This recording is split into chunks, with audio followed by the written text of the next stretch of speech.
Hi friends, welcome to rainy Tamil. இன்றைக்கி நம்ம rainy Tamil சேனலில் மிளகு ரசம் பண்ணுறது எப்படிங்கிறத பற்றி பார்க்க போகிறோம். ஸோ ஃபஸ்ட்டு அதுக்கு நான் கொஞ்சோண்டு புளி, அதாவது ஒரு சின்ன கோழி உருண்டை சைஸ் அளவுக்கு புளி எடுத்து அதை கரைக்கிறதுக்கு அதில் கொஞ்சோண்டு தண்ணி ஆட் பண்ணிக்கிறேன்.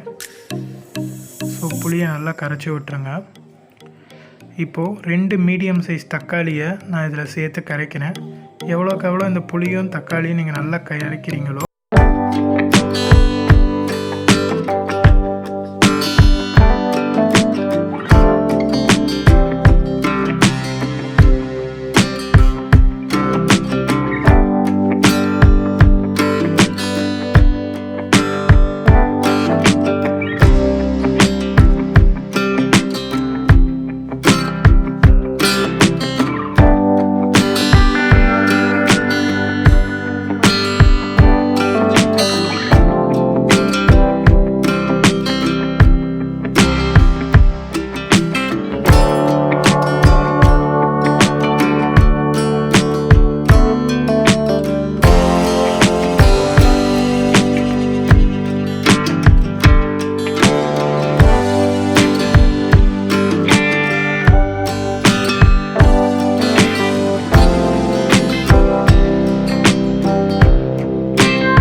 கொத்தமல்லி நல்லா காம்போடு நிறையா சேர்த்துக்கோங்க. எவ்வளோக்கு எவ்வளோ கொத்தமல்லி இந்த மாதிரி காம்போடு சேர்க்குறீங்களோ அவ்வளோக்கு எவ்வளோ ரசம் வந்து நல்லா வாசமாக இருக்கும். ஊற்றி சாப்பிடும்போது உங்களுக்கு ரொம்ப டேஸ்ட்டாக இருக்கும். ஸோ அந்த பேஸ்ட் அரைக்கும் போது மறக்காமல் ஊற வச்ச தக்காளியில் ஒரு 1.5-2 தக்காளியில் 1 தக்காளி அளவுக்கு ஜாரில் போட்டு அரைக்க மறந்துடாதீங்க. நல்லா இப்படி எவ்வளோக்கு எவ்வளோ காம்போட ரசம் நம்ம வைக்கிறோமோ அவ்வளோக்கு எவ்வளோ ரசத்தில் அந்த டேஸ்ட் இறங்குங்க.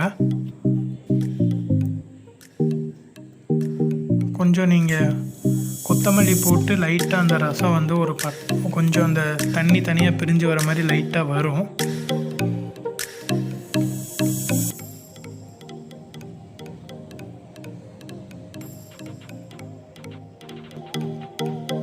அப்படி இருக்கும்போது ஒரு பிஞ்ச் அளவுக்கு மட்டும் மஞ்சத்தூள் சேர்த்துக்கோங்க. அவ்வளோதான், லோ ஃப்ளேம்லேயே இருக்கட்டும்.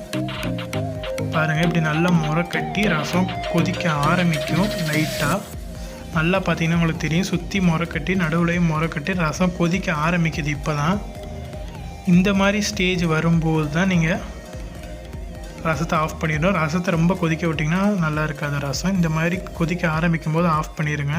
அவ்வளோதான், சூப்பரான மிளகு ரசம் ரெடி. நீங்கள் இறக்கிட்டு வெறும் எண்ணெய் ஊற்றி பட்டை மட்டும் போட்டு தாளிச்சிங்கன்னா போதும். அவ்வளவுதான், சூப்பரான மிளகு ரசம் ரெடி ஆயிடுச்சு. மறக்காமல் இந்த ரசத்தை ட்ரை பண்ணி பாருங்கள். எப்படி இருக்குன்னு கமெண்ட் செக்ஷனில் சொல்லுங்கள். மறக்காமல் ரெய்னி தமிழ் சேனலை லைக் பண்ணுங்கள், ஷேர் பண்ணுங்கள், சப்ஸ்கிரைப்